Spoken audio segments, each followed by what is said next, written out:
नमस्कार। हमारे इस YouTube चैनल पर आप सबका स्वागत है। हमारे कक्षा 11 के विद्यार्थियों के पाठ्यक्रम में निहित गोस्वामी तुलसीदास की रचनाओं का व्याख्यान लेकर मैं आप सबके समक्ष उपस्थित हुई। विगत दिनों आपने रामचरितमानस से संकलित अंश भरत महिमा का अध्ययन किया। आज उसी कड़ी को आगे बढ़ाते हुए उनकी कवितावली रचना से संकलित अंश लंका दहन प्रसंग को आज मैं यहाँ पर व्याख्यायित करने जा रही हूँ।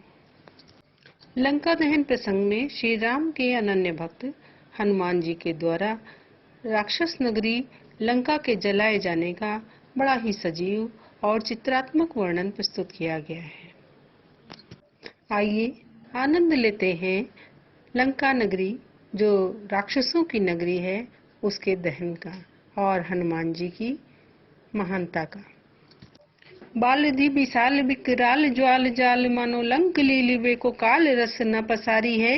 कैंधो व्योम बीथिका भरे हैं भूरि धूम केतु वीर रस वीर तलवार सी उघारी है।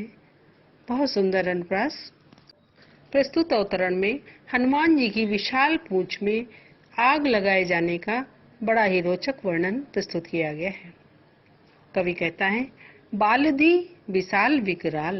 बालधि कहते हैं पूंछ को, विशाल बहुत बड़ी, विकराल भयंकर, ज्वाल जाल मानो अग्नि की ज्वालाएं लपटे इस प्रकार से फैल रही हैं मानो जब हनुमान जी की विशाल पूंछ में अग्नि लगाई जाती है तो उससे भयंकर अग्नि की लपटें इस प्रकार से फैल रही हैं, तो ऐसी प्रतीत होती हैं मानो लंक लीलिबे को काल रस न पसारी है। भयानक रस है और उसकी भयानकता का वर्णन कर रहे हैं कवि।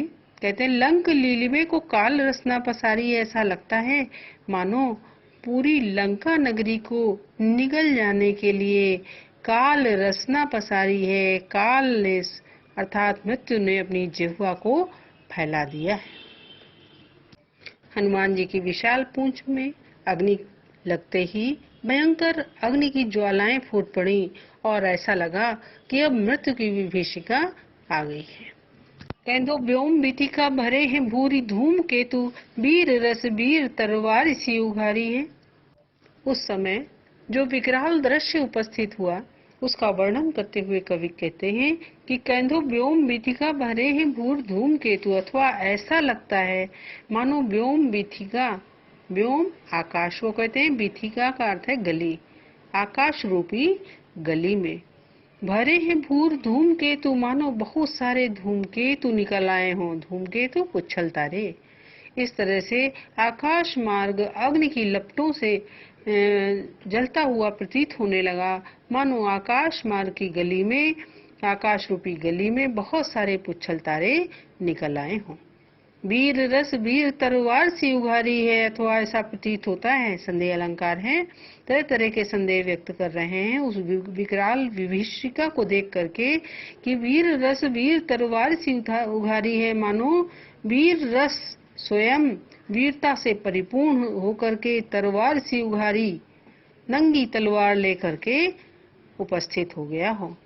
तुलसी सुरेश चाप कैंधो दामनी कलाप कैंधो चली मेरु ते किसान उसरी भारी है।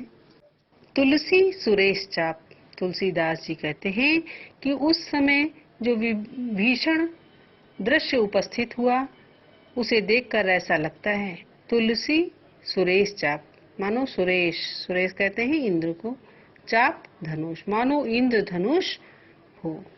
कैंधो दामनी कलाप अथवा दामनी, दामनी का अर्थ है बिजली, कलाप प्रेरणा कर रही हो। इस प्रकार से आकाश में अग्नि की लपटें धू धू कर जल रही हैं, उठ रही हैं।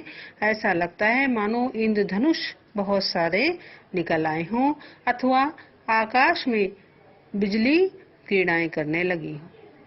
कैंधो चली मेरु ते कृसानु सरी भारी है, तो ऐसा लगता है मानो चली मेरु ते सुमेर पर्वत से कृसानु सरी, कृसानु मने आग और सरी नदी, आग की नदी प्रवाहित हो उठी हो। उस भीषण अग्नि की ज्वालाओं को देखकर ऐसा लगता है मानो सुमेर पर्वत से आग की विशाल नदी प्रवाहित हो रही हो। देखे जातु धानी कुलानी कहें, कानन उजारियो नगर प्रजारी है। इस भीषण दृश्य को देख करके जातु धान राक्षस, जातुधानी राक्षसनियां, राक्षस और राक्षसनियां व्याकुल होकर के आपस में कहते हैं कि कानन उजारियो अब नगर पुजारी है। रे इस वानर ने तो पहले अशोक वाटिका को, कानन बगीचा, अशोक वाटिका को उजाड़ दिया, अब नगर प्रजारी है। अब अशोक वाटिका को उजाड़ने के बाद तो ये पूरी नगरी को ही जलाकर राख कर देगा। अगला अवतरण देखिए। हाट बाट कोट ओट अटनिया गार पोरी, खोरी खोरी दौरी दौरी दीनी अति आग है। आरत पुकारत संभारत न को काहू, व्याकुल जहाँ सो तहाँ लोग चले भागी हैं। प्रस्तुत अवतरण में हनुमान जी के द्वारा लगाई हुई अग्नि की विशुद्धता का बड़ा ही मोहक चित्रण किया गया है, बड़ा ही प्रभावकारी चित्रण किया गया है। सर्वत्र हाहाकार मचा हुआ है। कहते हैं हाट बाट कोट ओट अटनी अगार पौरी। हाट बाजार में, बाट रास्ते पर, कोट महल की चारदीवारी पर, ओट आड़ में, अटनी अट्टालिकाओं पर, अगार घर पर और पौरी घर की ड्योढ़ी पर, दरवाजों पर, सब कहीं बाजार में, मार्ग में, परकोटे पर, अट्टालिकाओं पर और घर पर और घर की मुख्य ड्योढ़ी पर। खोरी खोरी दौरी दौरी दीनी अति आग है। खोरी खोरी खोरी खोरी खोली खोली में, गली गली में दौड़ दौड़ कर दिन ही अति आग है। हनुमान जी ने सर्वत्र आग ही आग फैला दी है। सब कहीं अग्नि की लपटें ही दिख रही हैं, चाहे वो बाजार हो, चाहे मार्ग हो, चाहे परकोटा हो, अट्टालिकाएं हो, घर हो, ड्योढ़ी हो, गली गली में जिधर भी देखो उधर दौड़ दौड़ कर हनुमान जी चारों ओर अग्नि का ही विस्तार कर रहे हैं। आरत पुकारत संभारत न को काहू, व्याकुल जहाँ सो तहाँ लोग चले भागी हैं। इस भयंकर अग्नि की विशुद्धता को देख करके सभी लोग व्याकुल हो गए हैं। आरत पुकारत, व्याकुल होकर के सब एक दूसरे को पुकारते हैं। संभारत न को काहू, लेकिन कोई किसी को संभालता नहीं। व्याकुल जहाँ सो तहाँ लोग चले भागी हैं। सब व्याकुल होकर के जो जहाँ है वहीं से भागा चला जा रहा है। सब एक दूसरे को पुकारते हैं लेकिन कोई किसी को संभालता नहीं है, जो जहाँ है वहीं से भाग चला है। बालदी फिरा में बार बार झहरा में झरे, बूंदिया सी लंक पिघलाए पाग पागी है।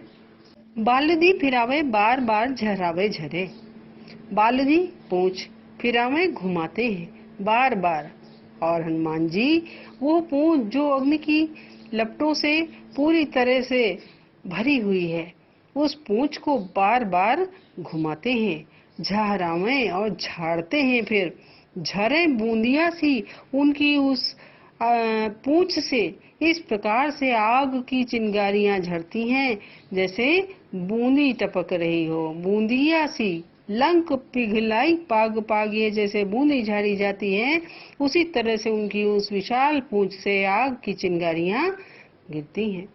लंक पिघलाई, ऐसा लगता है लंका नगरी को पिघला करके, वो लंका जो स्वर्ण निर्मित है उसे पिघला करके जला करके पाग पागी हैं। पाग चाशनी को कहते हैं जो शक्कर से बनती है, और पागी हैं उसके पाग में लंका नगरी को पिघलाकर उसकी चाशनी बनाकर उसमें वे बूंदे पागेंगे। बूंदे पागी जाती हैं, एक तरह का मिष्ठान है जो बेसन की बूंदी होती है, उसको जो है चाशनी में पागा जाता है। उसी प्रकार से हनुमान जी जब लंका नगरी को जलाते हैं तो वो स्वर्ण से निर्मित लंका पिघल करके ऐसा लगता है कि वो चाशनी के रूप में होगी और उसमें उनकी पूंछ से झड़ती हुई बूंदी गिरेंगी। तुलसी बिलो की अकुलानी जातु धानी कहें, चित्रहु के कपि सोना निशाचर लागी हैं। तुलसीदास जी कहते हैं बिलोक देखकर, अकुलानी व्याकुल होकर, जातुधानी कहें राक्षसनियां कहती हैं। राक्षसनियां कहती हैं कि चित्रहु के कपि सोना निशाचर लागी। अरे अब तो कोई अगर चित्र में भी वानर को देख लेगा तो कोई राक्षस उसके समीप नहीं जाएगा। तुलसीदास जी कहते हैं कि इसे देख करके सारे राक्षसगण व्याकुल हो उठे हैं और राक्षसनियां व्याकुल होकर के कहती हैं कि अगर चित्र में भी अब कोई वानर को देख लेगा तो कोई उसके समीप नहीं जाएगा। लपट कराल ज्वाल जाल माल तहु देसी धूम अकुला ने पहचाने कौन काही रे। पानी को ललात बिल्लात जरे गात जात परे पाई माल जात भ्रात तू निबाही रे। प्रिया तू पराही नाथ तू पराही बाप तू पराही पूत तू पराही रे। तुलसी बिलो की लोग व्याकुल बिहाल कहें ले ही 10 शीस अब 20 चख चाही रे। अर्थ पर ध्यान दें। लपट कराल हनुमान जी की पूंछ से कराल भयंकर, लपट लपटें निकलती हैं। ज्वाल जाल माल दहु देसी, ज्वाल जाल अग्नि की ज्वालाएं 10 दिशाओं में इस प्रकार से व्याप्त हो जाती हैं कि धूम अकुलाने पहचाने कौन काही रे। धुएं से अकुलाने व्याकुल हो जाते हैं सभी और पहचाने कौन काही रे, कोई किसी को पहचान भी नहीं पाता है।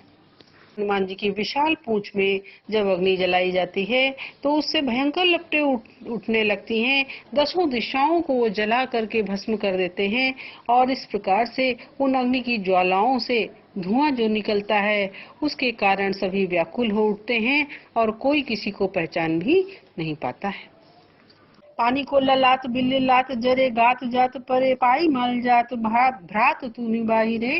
पानी को ललात जल करके उसके भीषण ताप से पानी को ललात, सभी पानी के लिए लालायित होते हैं, सभी पानी चाहते हैं। बिल्लात और सभी बिलबिला जाते हैं गर्मी के कारण उसके ताप से। जरे गात जात क्योंकि उन सब के शरीर जले जा रहे हैं। परे पाई माल जात भ्रात तू निबाही रे। सभी एक दूसरे को अपनी रक्षा करने के लिए कहते हैं। परे पाई माल जात भ्रात तू निबाही रे। एक राक्षस दूसरे से कहता है कि हे भाई तुम अपने आप को बचाओ। प्रिया तू पराही नाथ तू पराही बा। प्रिया से उसका पति कहता है कि हे प्रिया तुम अपने आप को बचा लो, नाथ तू पराही। और प्रिया कहती है हे नाथ तुम स्वयं की रक्षा करो। बाप तू पराही पूत तू पराही रे। पिता पुत्र से कहता है कि हे पुत्र तुम अपने आप को बचाओ और पुत्र पिता से कहता है कि हे पिता तुम अपनी रक्षा कर लो। तुलसी बिलो की लोग व्याकुल भी हाल कहें ले 10 शीस अब 20 चख चाही रे। इस विनाशक स्थिति को देख करके बिलो की लोग सब इस भयानक स्थिति को देख करके सब व्याकुल हैं, सभी बेहाल हैं और एक दूसरे से कहते हैं कि ले ही 10 शीस अब 20 चख चाख रे। ले ही 10 शीस 10 शीश वाले अर्थात रावण लो अब अपनी करनी का फल अपने 20 चक्षुओं से चख लो। अगला देखें। बीथी का बाजार प्रति अटनी अगार प्रति पंवर पगार प्रति बानर बिलो किए आद ऊर्ध बानर विधि सिद्धि सी बानर है मान हो रहे हो है भरी बानर त्रिलो किए। हनुमान जी के द्वारा लंका नगरी में भीषण अग्नि कांड करने के बाद समस्त राक्षसनियों के हृदय की व्यथा का बड़ा ही सुंदर चित्रण किया गया है। सभी अब इतने भयभीत हैं कि अब वो हनुमान जी के तो समीप ही नहीं जाना चाहते। तुलसीदास जी कहते हैं बीथिका बाजार प्रति, बीथिका गली को कहते हैं, गली में बाजार की ओर, अटनी अगार प्रति महल की ओर और अट्टालिकाओं की ओर, हर ओर अगार कहते हैं घर को, घर पर, अट्टालिकाओं पर, गली में, बाजार में, हर ओर पंवर पगार प्रति बानर बिलो किए, महल की दीवारों पर जिस पर भी देखो जहाँ भी देखो सिर्फ वानर ही वानर दिखाई देते हैं। इतना भय उन सब के मन में बैठ गया है हनुमान जी का कि अब वो गली में देखते हैं तो बंदर दिखता है, बाजार की ओर देखते हैं तो वानर दिखाई देता है, तालिकाओं पर, घर पर, हर ओर उन्हें बंदर ही बंदर दिखाई देते हैं। अध ऊर्ध्व बानर, अध नीचे देखते हैं तो बानर, ऊर्ध्व बानर ऊपर देखते हैं भय के कारण तो ऊपर भी उन्हें वानर ही दिखाई देता है। विदिश दिशि बानर हैं, अब तो दिशा विदिशा हर तरफ दसों दिशाओं में जिधर भी उनकी दृष्टि जाती है तो उनको वानर ही वानर दिखाई देते हैं। ऐसा लगता है समस्त दिशाओं में वानर ही वानर भर गए। मानो रहो है भरी बानर त्रिलोकीय, ऐसा लगता है कि मानो त्रिलोकीय त्रिलोक में अब बंदर ही बंदर भरे हुए हों। इतना भय हनुमान जी के प्रति उनके मन में व्याप्त है। मूंदे आँख ही में उघारे आँखी आगे ठाड़ो, धाई जाई जहाँ तहाँ और को किए। मूंदे आँखी, जब वे आँख बंद कर लेते हैं, जिधर देखते हैं उधर बंदर दिखता है तो भय के कारण वे आंख बंद कर लेते हैं और आंख बंद करने पे हे में उनको अपने हृदय में वानर दिखता है। उघारे आंखें आगे टाड़ो और फिर भयभीत होकर अगर आंख खोल देते हैं तो उन्हें अपने सामने ही वानर खड़ा हुआ दिख जाता है। ढाई जाई जहाँ तहाँ और को किए, ढाई जाई जहाँ तहाँ, जो जहाँ है वहीं से दौड़ पड़ता है और कोई को किए, कोई किसी की कोई सहायता नहीं करता है, सब भागे चले जा रहे हैं। लेहू अब लेहू तब कोऊ न सिखायो मान, सोई सतराई जाई जा हीरो किए। भयभीत होकर के समस्त लंकावासी परस्पर कहते हैं कि लेहू अब लेहू, लो अब लो, तब कोऊ न सिखायो मान, तब किसी ने किसी की सीख नहीं मानी। सोई सतराई, अब वही वानर सबको कष्ट पहुंचा रहा है। जाई जा हीरो की, अब जाए जिससे बन पड़े वह उस वानर को रोक ले, नहीं तो वो पूरी लंका को ही नष्ट कर देगा।